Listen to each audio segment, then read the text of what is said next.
November 24, 1971. ഏകദേശം 40-50 ഇടയിൽ പ്രായം വരുന്ന ഒരു മനുഷ്യൻ ഒരു കറുത്ത സ്യൂട്ട് കേസുമായി പോർട്ട്ലൻഡ് ഇന്റർനാഷണൽ എയർപോർട്ടിലെ നോർത്ത് വെസ്റ്റ് ഓറിയന്റ് എയർലൈൻസിന്റെ കൗണ്ടറിലെത്തി. ഫ്ലൈറ്റ് നമ്പർ 305-ൽ സിയാറ്റിലേക്ക് ഒരു ടിക്കറ്റ് അയാൾ ആവശ്യപ്പെട്ടു. ക്യാഷ് നൽകിയ അയാളോട് കൗണ്ടറിൽ ഇരുന്നയാൾ പേര് ചോദിച്ചു. ഡാൻ കൂപ്പർ, അയാൾ മറുപടി നൽകി. കണ്ടാൽ ഒരു ബിസിനസ്സുകാരനെ പോലെ തോന്നിച്ചിരുന്ന ഡാൻ കൂപ്പർ ഒരു വെള്ള ഷർട്ടും കറുത്ത പാൻറ്റും കറുത്ത ടൈയും അതിന് മുകളിൽ ഒരു ബിസിനസ് സ്യൂട്ടുമാണ് അണിഞ്ഞിരുന്നത്. സമയമായപ്പോൾ അയാൾ തന്റെ സ്യൂട്ട് കേസുമായി വിമാനത്തിലേക്ക് കയറി. അവസാന നിരയിലുള്ള 18E സീറ്റിൽ കൂപ്പർ ഇരുന്നു. ഫ്ലൈറ്റ് അറ്റൻഡന്റിൽ നിന്ന് ഒരു ഡ്രിങ്കും 7-അപ്പും കൂപ്പർ ഓർഡർ ചെയ്തു. സമയം ഉച്ച കഴിഞ്ഞ് 2:50. പോർട്ട്ലൻഡ് ഇന്റർനാഷണൽ എയർപോർട്ടിൽ നിന്നും നോർത്ത് വെസ്റ്റ് ഓറിയന്റൽ എയർലൈൻസിന്റെ ബോയിങ് 727 വിമാനം പറന്നുയർന്നു. സിയാറ്റിലേക്ക് വെറും 30 മിനിറ്റ് മാത്രം നീണ്ടു നിൽക്കുന്ന യാത്ര. വ്യോമയാന ചരിത്രത്തിലെ ഏറ്റവും പ്രസിദ്ധമായ നിഗൂഢമായ ഹൈജാക്കിംഗ് ആണ് അല്പസമയത്തിനകം അരങ്ങേറാൻ പോകുന്നതെന്ന് അപ്പോൾ അവരാരും അറിഞ്ഞിരുന്നില്ല. DB കൂപ്പർ എന്ന് പിൽക്കാലത്ത് അറിയപ്പെട്ട ആ അജ്ഞാത മനുഷ്യനെ പറ്റിയും അന്ന് അയാൾ നടത്തിയ ഹൈജാക്കിങ്ങിനെ കുറിച്ചുമാണ് നമ്മൾ ഇന്നത്തെ വീഡിയോയിൽ പറയുന്നത്. Welcome to stories with Kiran. Portland international എയർപോർട്ടിൽ നിന്ന് പറന്നുയർന്ന വിമാനത്തിൽ കൂപ്പർ ഉൾപ്പെടെ 36 യാത്രക്കാരും 6 ജീവനക്കാരുമായിരുന്നു ഉണ്ടായിരുന്നത്. വിമാനം പറന്നുയർന്ന ഉടനെ എയർ ഹോസ്റ്റസിനെ അരികിലേക്ക് വിളിച്ച് അയാൾ സ്വയം പരിചയപ്പെടുത്തി. ശേഷം പോക്കറ്റിൽ നിന്ന് ഒരു നോട്ട് എടുത്ത് അവരുടെ കയ്യിലേക്ക് കൊടുത്തു. ഫ്ലോറൻസ് ഷാഫ്നർ എന്നായിരുന്നു ആ എയർ ഹോസ്റ്റസിന്റെ പേര്. അയാളുടെ മട്ടും ഭാവമൊക്കെ കണ്ടപ്പോൾ തന്നോട് ഫ്ലിർട്ട് ചെയ്യുകയാണെന്നാണ് 23-കാരിയായ എയർ ഹോസ്റ്റസ് ആദ്യം കരുതിയത്. അവർ ആ നോട്ട് വായിക്കുന്നില്ല എന്ന് കണ്ടപ്പോൾ ആ എയർ ഹോസ്റ്റസിനെ കൂപ്പർ വീണ്ടും തന്റെ അരികിലേക്ക് വിളിച്ചു വരുത്തി. എൻ്റെ സ്യൂട്ട് കേസിൽ ഒരു ബോംബുണ്ട്, നിങ്ങൾ ആ നോട്ട് വായിക്കൂ, അയാൾ ആവശ്യപ്പെട്ടു. ഇത് കേട്ട് അല്പം പരിഭ്രമം തോന്നിയ ഷാഫ്നർ ആ നോട്ട് തുറന്നു വായിച്ചു. അതിൽ നല്ല വടിവത്ത് അക്ഷരത്തിൽ എഴുതിയിരുന്നത് ഇപ്രകാരമായിരുന്നു: മാഡം, എൻ്റെ സ്യൂട്ട് കേസിൽ ഒരു ബോംബുണ്ട്, താങ്കൾ ദയവായി എൻ്റെ അടുത്തിരിക്കുക. നോട്ട് വായിച്ചയുടനെ ഷാഫ്നർ കൂപ്പറിന്റെ അരികിൽ ഇരുന്നെങ്കിലും അയാളുടെ കയ്യിൽ ബോംബുണ്ടെന്ന് വിശ്വസിക്കാൻ അവർ കൂട്ടാക്കിയില്ല. ഇത് മനസ്സിലാക്കിയ കൂപ്പർ തന്റെ സ്യൂട്ട് കേസ് തുറന്നു കാണിച്ചു. അതിനകത്ത് ചുവന്ന നിറത്തിലുള്ള സിലിണ്ടറുകളും വയറുകളും ബാറ്ററികളും ഒക്കെ ഉണ്ടായിരുന്നു. അതോടെ അയാൾ പറഞ്ഞത് സത്യമാണെന്ന് ഷാഫ്നറിന് വിശ്വാസമായി. ബോംബ് കണ്ട് ഭയന്നിരുന്ന എയർ ഹോസ്റ്റസിനോട് കൂപ്പർ തന്റെ ആവശ്യം അറിയിച്ചു. എനിക്ക് വൈകുന്നേരം 5 മണിക്ക് മുമ്പ് $2 ലക്ഷം വേണം, അതും ക്യാഷായി തന്നെ. ഇതുകൂടാതെ 2 ഫ്രണ്ട് പാരച്യൂട്ടുകളും 2 ബാക്ക് പാരച്യൂട്ടുകളും കൂപ്പർ ആവശ്യപ്പെട്ടു. വിമാനം സിയാറ്റിലിൽ എത്തുമ്പോൾ ഇന്ധനം നിറയ്ക്കാനായി ഒരു ഫ്യൂവൽ ടാങ്കർ റെഡിയാക്കി നിർത്താനും കൂപ്പർ പറഞ്ഞു. താൻ പറയുന്നതിന് വിരുദ്ധമായി എന്തെങ്കിലും ചെയ്യുകയാണെങ്കിൽ ഈ വിമാനം താൻ ബോംബ് വെച്ച് തകർക്കുമെന്നും അയാൾ ഭീഷണിപ്പെടുത്തി. വിമാനത്തിൽ ബാക്കിയുള്ള യാത്രക്കാർക്കൊന്നും ഈ നടക്കുന്നതിനെപ്പറ്റി യാതൊരു അറിവും ഉണ്ടായിരുന്നില്ല. ഈ കാര്യം അവരെ അറിയിച്ച് അവരെ കൂടുതൽ പരിഭ്രാന്തരാക്കാനും ഷാഫ്നർ ആഗ്രഹിച്ചില്ല. അതുകൊണ്ട് ഷാഫ്നർ നേരെ കോക്പിറ്റിലേക്ക് പോയി. പൈലറ്റിന്റെ കയ്യിൽ നോട്ട് കൊടുത്തതിനു ശേഷം വിവരങ്ങൾ അറിയിച്ചു. കാര്യങ്ങളെല്ലാം വിശദമായി കേട്ട പൈലറ്റ് ഷാഫ്നറിനോട് കോക്പിറ്റിൽ തന്നെ തുടരാൻ പറഞ്ഞു. എന്നിട്ട് ഈ വിവരങ്ങളെല്ലാം മറ്റൊരു എയർ ഹോസ്റ്റസായ ടീന മക്ലോയെ അറിയിച്ചു. ടീന കോക്പിറ്റിൽ നിന്നിറങ്ങി കൂപ്പറിന്റെ അടുത്ത് ചെന്നിരുന്നു. ഈ 2 എയർ ഹോസ്റ്റസ്മാരിലൂടെയാണ് കൂപ്പർ കോക്പിറ്റുമായി ആശയവിനിമയം നടത്തിയത്. വിമാനം കൂപ്പർ ഹൈജാക്ക് ചെയ്തിരിക്കുന്നു എന്ന വിവരം പൈലറ്റ് എയർ ട്രാഫിക് കൺട്രോളിനെ അറിയിച്ചു. അവിടെ നിന്നും എയർലൈൻസ് പ്രസിഡന്റായിരുന്ന ഡൊണാൾഡ് നൈറോപ്പിലേക്കും ഈ വിവരമെത്തി. ഈ സംഭവ വികാസങ്ങളെ പറ്റി അറിഞ്ഞ നൈറോപ്പ് തന്റെ ജീവനക്കാരോട് കൂപ്പറിന്റെ ആവശ്യങ്ങളെല്ലാം അനുസരിക്കാൻ അറിയിച്ചു. FBI-യുമായി സംസാരിച്ച ശേഷം സിയാറ്റിലിൽ തന്നെയുള്ള ഒരു ബാങ്കിൽ നിന്ന് കൂപ്പറിന് വേണ്ട പണം അറേഞ്ച് ചെയ്യാനുള്ള നടപടികളും തുടങ്ങി. ഇത് കേൾക്കുമ്പോൾ നിങ്ങളുടെ മനസ്സിൽ സ്വാഭാവികമായ ഒരു സംശയം തോന്നും. എയർലൈൻസ് പ്രസിഡന്റ് ആയിരുന്ന ഡൊണാൾഡ് നൈറോപ്പ് എന്തുകൊണ്ടാണ് ഒരു നെഗോഷിയേഷനും കൂടാതെ കൂപ്പറിന്റെ ആവശ്യങ്ങളെല്ലാം അംഗീകരിച്ചത്? അതിന് വ്യക്തമായൊരു കാരണമുണ്ട്. ഈ ഹൈജാക്കിങ്ങിനെ പറ്റിയുള്ള വിവരങ്ങൾ കൂടുതൽ പുറത്തു വന്നാൽ അത് തന്റെ എയർലൈൻസിന്റെ റെപ്യൂട്ടേഷനെ ബാധിക്കും. അതിനാലാണ് നൈറോപ്പ് കൂപ്പറിന്റെ ആവശ്യങ്ങളെല്ലാം അംഗീകരിക്കാൻ തീരുമാനിച്ചത്. കൂപ്പർ പറഞ്ഞ പണം നൽകാൻ അവർ തയ്യാറായിരുന്നെങ്കിലും സമയം അവർക്കൊരു തടസ്സമായിരുന്നു. ഇത്രയും വലിയൊരു തുക അറേഞ്ച് ചെയ്യണമെങ്കിൽ അതിന് സമയം വേണ്ടിവരും. പോർട്ട്ലൻഡ് എയർപോർട്ടിൽ നിന്ന് സിയാറ്റിലേക്ക് വെറും 30 മിനിറ്റ് മാത്രമാണുള്ളത്. അതുകൊണ്ട് തന്നെ എയർലൈൻസിൽ നിന്നും പൈലറ്റിനൊരു വിവരം നൽകി. പണം ശരിയാകുന്നതുവരെ വിമാനം സിയാറ്റിലിൽ ലാൻഡ് ചെയ്യിക്കരുത്. അതുകൊണ്ട് തന്നെ പൈലറ്റ് എയർപോർട്ടിന് മുകളിൽ വിമാനം വട്ടമിട്ട് പറത്തി. അങ്ങനെ വെറും അരമണിക്കൂർ നീണ്ടു നിൽക്കേണ്ട യാത്ര 3 മണിക്കൂറിലേക്ക് നീണ്ടു. സ്വാഭാവികമായും യാത്രക്കാർക്ക് സംശയം തോന്നും. അതുകൊണ്ട് പൈലറ്റ് ഒരു കാര്യം അനൗൺസ് ചെയ്തു: ആരും പരിഭ്രാന്തരാവേണ്ടതില്ല, ലാൻഡിങ്ങിനായി കുറച്ച് സാങ്കേതിക തടസ്സങ്ങളുണ്ട്, അത് പരിഹരിച്ച് ഉടൻ തന്നെ വിമാനം സിയാറ്റിലിൽ ലാൻഡ് ചെയ്യും. ഇത് കേട്ട് ആളുകൾക്ക് ആശ്വാസമായി. സംശയങ്ങളൊന്നും തോന്നിയതുമില്ല.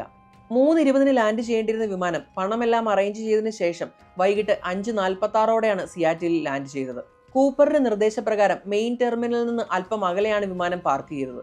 എയർലൈൻ്റെ ഒരു റെപ്രസെന്റേറ്റീവ് പണം നിറച്ച ബാഗും കൂപ്പർ ആവശ്യപ്പെട്ടതുപോലെ 4 പാരച്യൂട്ടുകളുമായി വിമാനത്തിലെത്തി.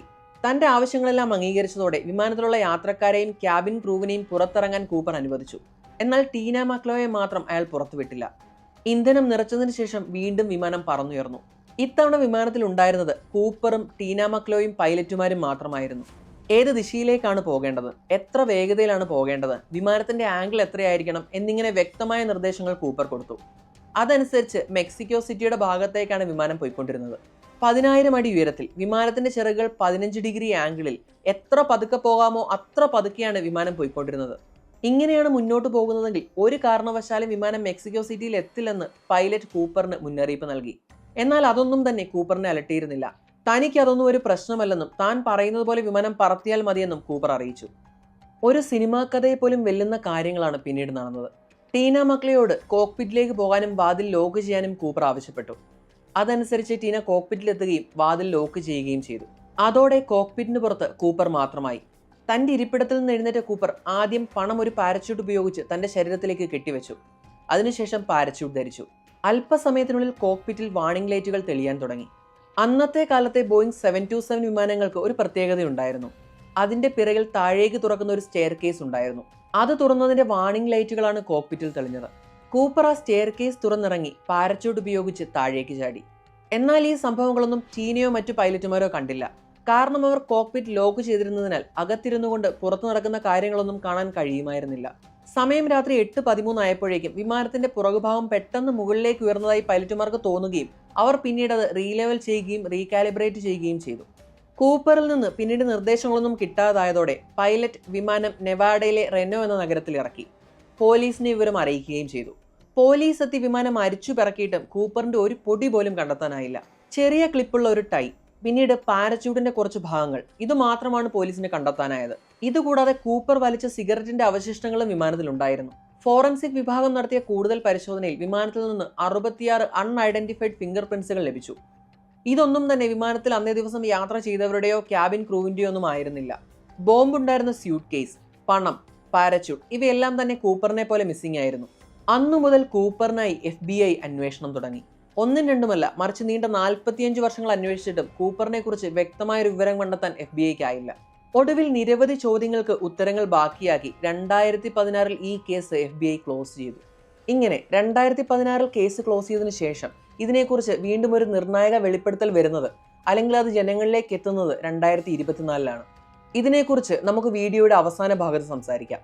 വ്യോമയാന ചരിത്രത്തിൽ സോൾവ് ചെയ്യാൻ കഴിയാത്ത ഒരേ ഒരു ഹൈജാക്ക് കേസായി ഇത് മാറി. ആരായിരുന്നു കൂപ്പർ? അയാൾ എവിടേക്കാണ് മറഞ്ഞത്?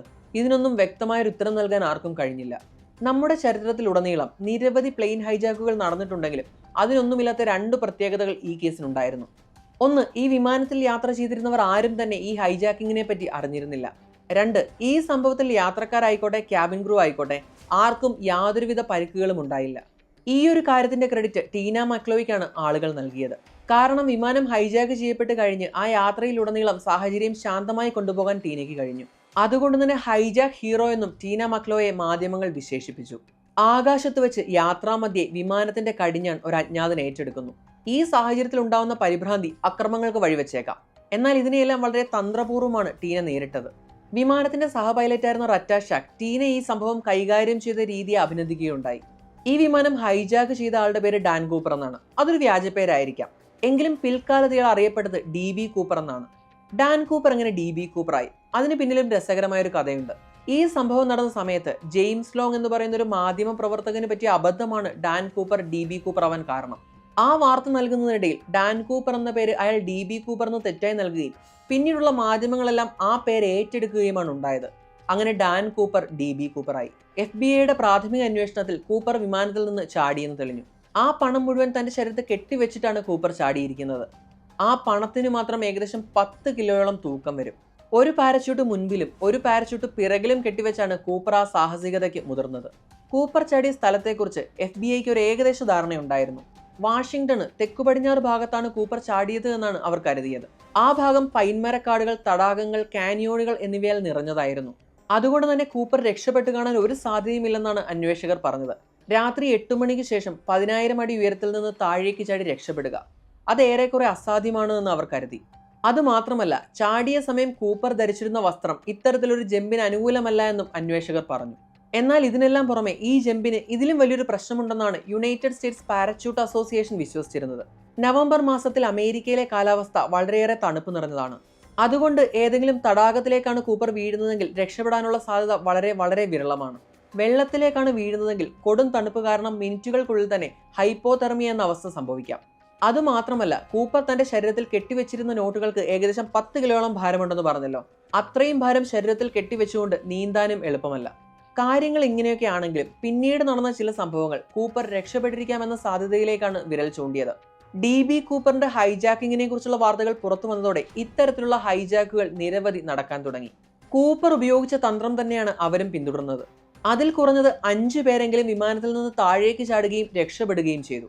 ഇതിലൊരു പ്രധാനപ്പെട്ട ഹൈജാക്കർ ആയിരുന്നു മാർട്ടിൻ മക്നാലി. 1972 ജൂൺ 24-നാണ് മക്നാലി വിമാനം ഹൈജാക്ക് ചെയ്തത്. DB കൂപ്പർ ഉപയോഗിച്ച അതേ തന്ത്രം തന്നെയാണ് അയാളും പയറ്റിയത്. വിമാനം ഹൈജാക്ക് ചെയ്തതിനു ശേഷം $5 ലക്ഷം പാരച്യൂട്ടുകളും അയാൾ ആവശ്യപ്പെട്ടു. എന്നിട്ട് അത് ലഭിച്ച ശേഷം വിമാനത്തിൽ നിന്ന് താഴേക്ക് ചാടി.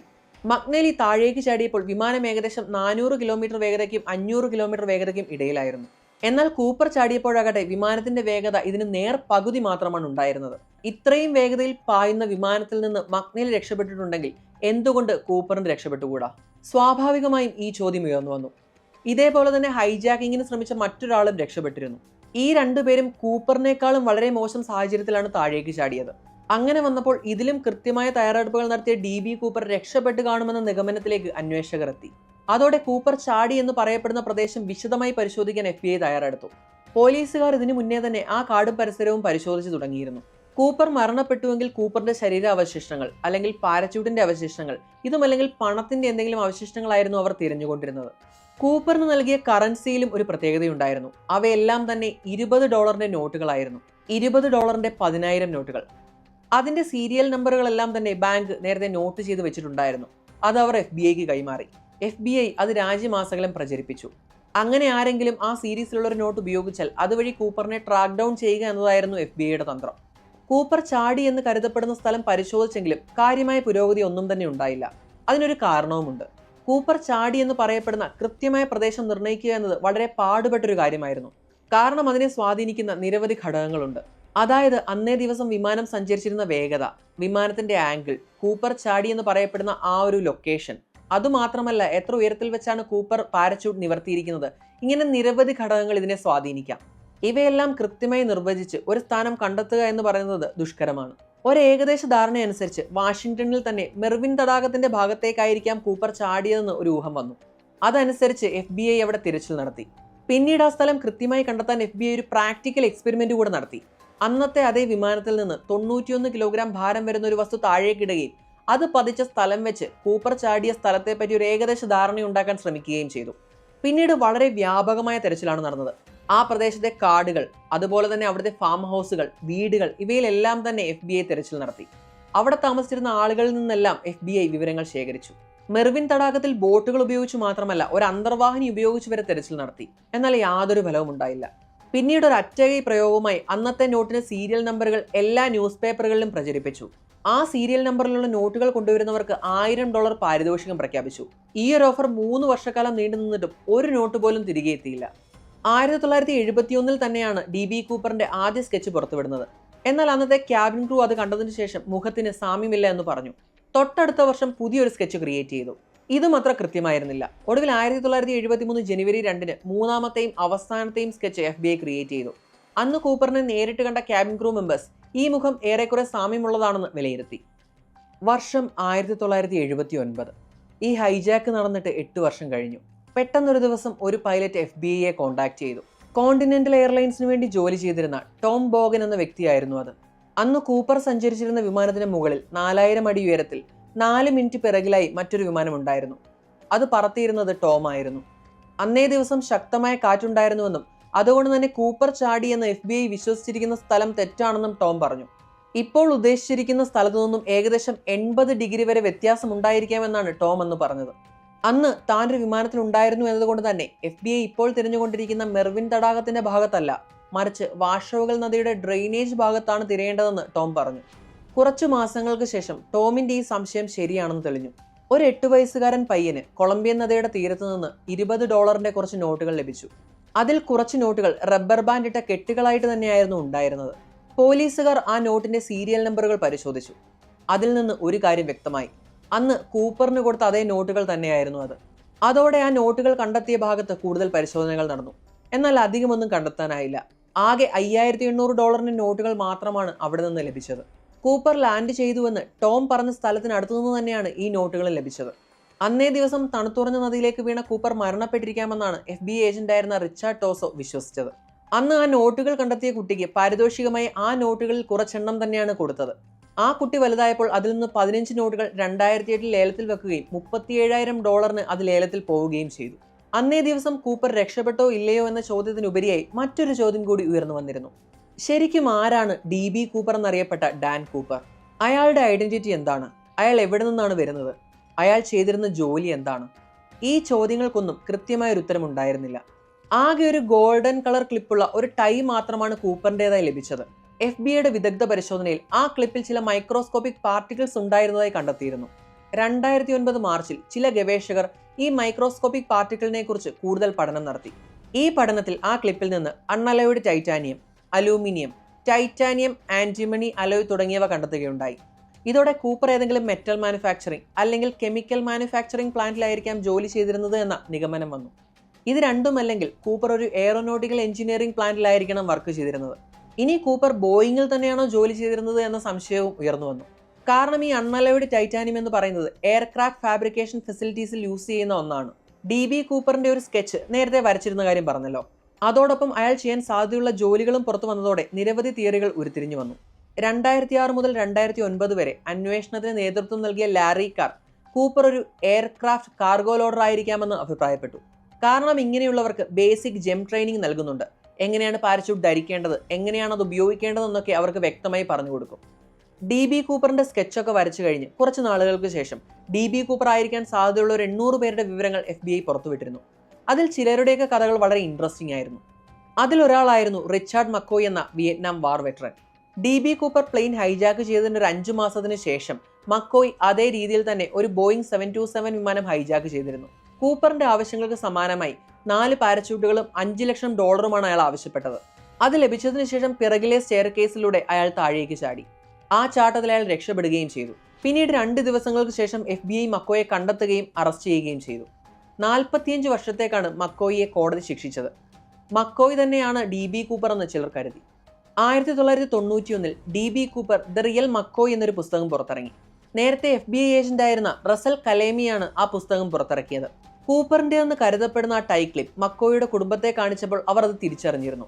അതിനുശേഷം മക്കോയിയോട് താനാണോ DB കൂപ്പർ എന്ന് ചോദിച്ചപ്പോൾ അയാൾ അത് സമ്മതിക്കുകയോ നിഷേധിക്കുകയോ ചെയ്തില്ല. ജയിലിൽ അടച്ചതിന് 2 വർഷത്തിന് ശേഷം മക്കോയ് ജയിൽ ചാടാൻ ശ്രമിക്കുകയും തുടർന്നുണ്ടായ ഷൂട്ടൌട്ടിൽ കൊല്ലപ്പെടുകയും ചെയ്തു. ഇത് കേൾക്കുമ്പോൾ മക്കോയ് തന്നെയാണ് DB കൂപ്പർ എന്ന് ചിലർക്കെങ്കിലും തോന്നാം. എന്നാൽ മക്കോയിയാണ് കൂപ്പർ എന്ന കാര്യം FBI അംഗീകരിച്ചില്ല. അതിന് പ്രധാനമായി 2 കാരണങ്ങളുണ്ടായിരുന്നു. അതിൽ ആദ്യത്തേത് കൂപ്പർ പ്ലെയിൻ ഹൈജാക്ക് ചെയ്യുമ്പോൾ മക്കോയ് ലാസ് വേഗാസിൽ ഉണ്ടായിരുന്നു എന്നതാണ്. അതിന് തെളിവുകളും ഉണ്ടായിരുന്നു. അതിന് തൊട്ടടുത്ത ദിവസം മക്കോയ് തന്റെ കുടുംബത്തിനൊപ്പമാണ് ചെലവഴിച്ചത്. ഇതിന് രണ്ടിനും വ്യക്തമായ തെളിവുണ്ടായിരുന്നു. ഇത് മാത്രമല്ല, കൂപ്പറിന്റെ സ്കെച്ചുമായി മക്കോയുടെ രൂപത്തിന് വ്യത്യാസങ്ങളുണ്ടായിരുന്നു. ഈ 2 കാരണങ്ങളാൽ മക്കോയ് അല്ല DB കൂപ്പർ എന്ന് FBI ഉറപ്പിച്ചു. റോബർട്ട് റോക്സ്ട്രോ എന്നൊരു വിയറ്റ്നാം വാർ വെറ്ററനായിരുന്നു രണ്ടാമത്തെ പ്രധാന സസ്പെക്ട്. ഇതിനോടകം തന്നെ അയാൾ നിരവധി തവണ അറസ്റ്റിലായിട്ടുണ്ടായിരുന്നു. മോഷണം, തട്ടിക്കൊണ്ടുപോകൽ, സ്ഫോടക വസ്തുക്കൾ കൈവശം വെക്കൽ, ഈ കുറ്റങ്ങൾക്കൊക്കെയായിരുന്നു റോബർട്ട് റോക്സ്ട്രോയെ അറസ്റ്റ് ചെയ്തിരുന്നത്. എന്നാൽ പിന്നീട് തെളിവില്ലാത്തതിനാൽ അയാളെ വെറുതെ വിടുകയാണ് ഉണ്ടായത്. 1980കളിൽ റോക്സ്ട്രോയെ FBI സസ്പെക്ട് ലിസ്റ്റിൽ നിന്ന് ഒഴിവാക്കി. സിനിമാ നിർമ്മാതാവായ Thomas Colbert 2016 the last master outlaw എന്ന പുസ്തകം പുറത്തിറക്കി. അതിൽ റോബർട്ട് റോക്സ്ട്രോ ആണ് DB കൂപ്പർ എന്നാണ് കോൾബർട്ട് വാദിച്ചത്. ഇത് സ്ഥാപിക്കുന്നതിനായി ഹിസ്റ്ററി ചാനലിൽ DB Cooper the case closed എന്നൊരു ഡോക്യുമെന്ററിയും അയാൾ പുറത്തിറക്കി. മുൻ FBI ഏജന്റ് ഉൾപ്പെടെയുള്ള 40 പേരുമായി വർക്ക് ചെയ്തിട്ടാണ് തോമസ് കോൾബർട്ട് ഈ പുസ്തകവും ഡോക്യുമെന്ററിയും പുറത്തിറക്കിയത്.